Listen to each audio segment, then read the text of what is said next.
Volume 2, Chapter 4, Land Tenure and Land Allocation in New England.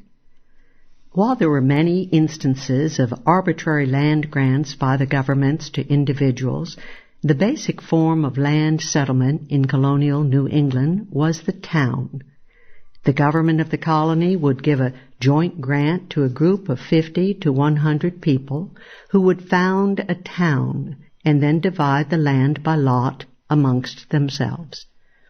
This would have roughly approximated the libertarian principle of individual settler ownership, but for two vital points.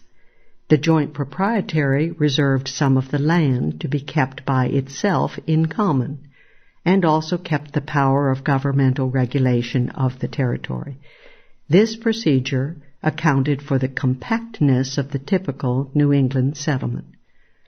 The common land would remain off the market for years, or be used as common pasture, or be reserved for a government minister or school. As the years wore on, governmental privileges would be transferred from the joint proprietors to an elected government, but the proprietors remained in charge of the undivided land.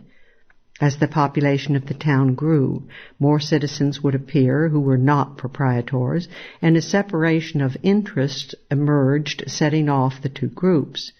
For instance, in Newbury, Massachusetts, in the 1680s, and in Haverhill, Massachusetts, in the 1720s, serious clashes developed between the proprietors and the non-proprietors for control of government and of the common lands.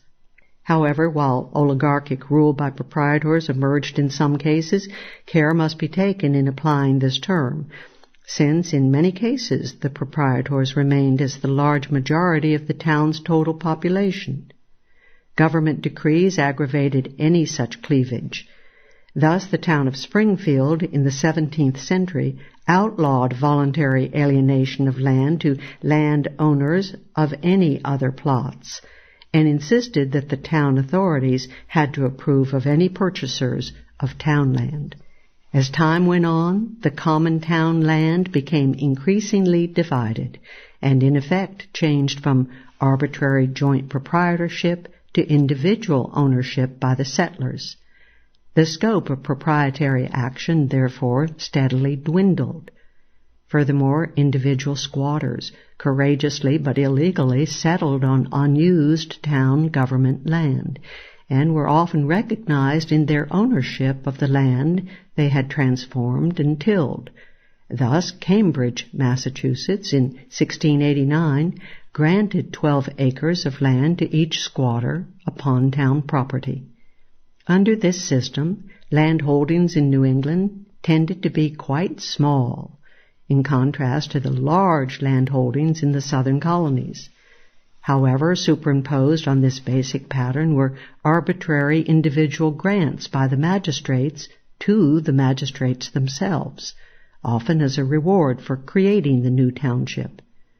As early as 1635, large land grants had been made in the newly settled townships to such leading officials as John Winthrop Sr., Joseph Dudley, John Endicott, and Simon Bradstreet. Then, beginning in the 1730s, Massachusetts, Connecticut, and New Hampshire changed their previous method of creating new townships. Instead of granting land to bona fide settlers, they began to sell new town lands in advance to speculative purchasers. This established an artificially high price for land for the genuine settlers and amounted to the subsidization and privileging of the land speculators. The government gained revenue from the change, the speculators hoped to gain and often did, and the settlers and the bulk of the consumers lost from this distortion of free market conditions. From these facts, historians have tended to leap to the conclusion that a critical class struggle soon emerged in New England between absentee speculators, who were assumed to live and concentrate in the older seaboard cities, and resident frontier farmers and settlers.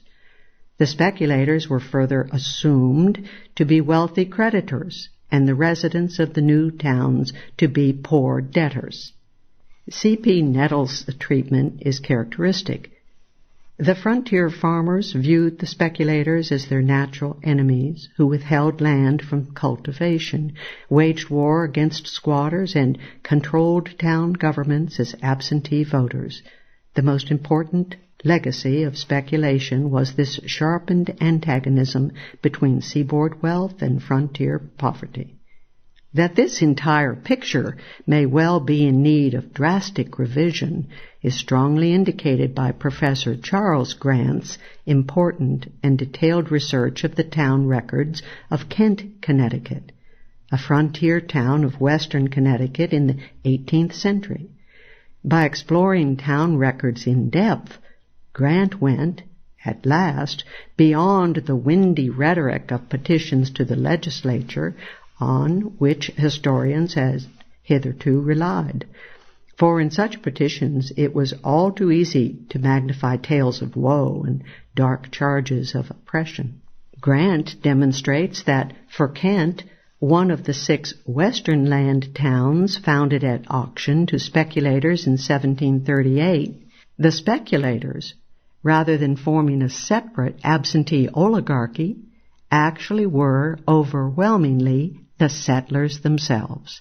And since land speculation has harmful effects only to the extent that it precedes and restricts settlement by the first comers, this means that the class of speculators merged quickly with the resident settlers, and hence few harmful effects developed or persisted. It also means that no class struggle between absentee Easterners and frontier residents developed out of the new land system. While the typical frontier Connecticut town of Kent had no problem of absentee speculative landholding, land allocation was not idyllic.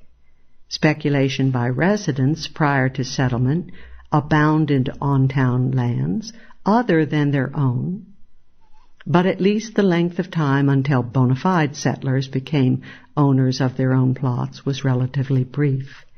Furthermore, in important respects, entrance to settlement and land ownership in new towns were freer than in the previous century. Although new settlers had to pay local speculators for their land, they did not have to meet the clannish requirements of 17th century Puritanism. In the final analysis, payment of a market price is far less restrictive than meeting non-monetary conditions.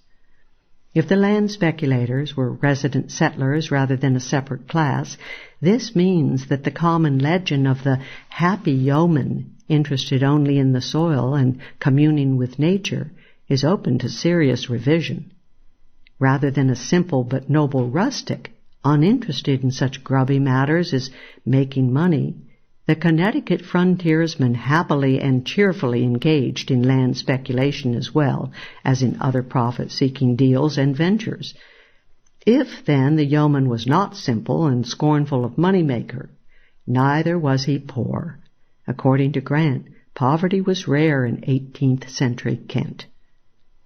As to debt and credit, Grant's corollary finding is that there was no clash of Eastern creditor versus frontier debtor. On the contrary, debt and credit permeated the economy of the residents of Kent, as might be seen from the extent of land speculation and other ventures within the town. Most people were in and out of debt, and often shifted rapidly from the net debtor to the net creditor category, and vice versa. There was no rigid class or lasting stratification of debtors and creditors. Furthermore, net debtors could not be deemed poor, as been the historiographical fashion. On the contrary, the leading debtors, as might be expected, were precisely the wealthier land speculators.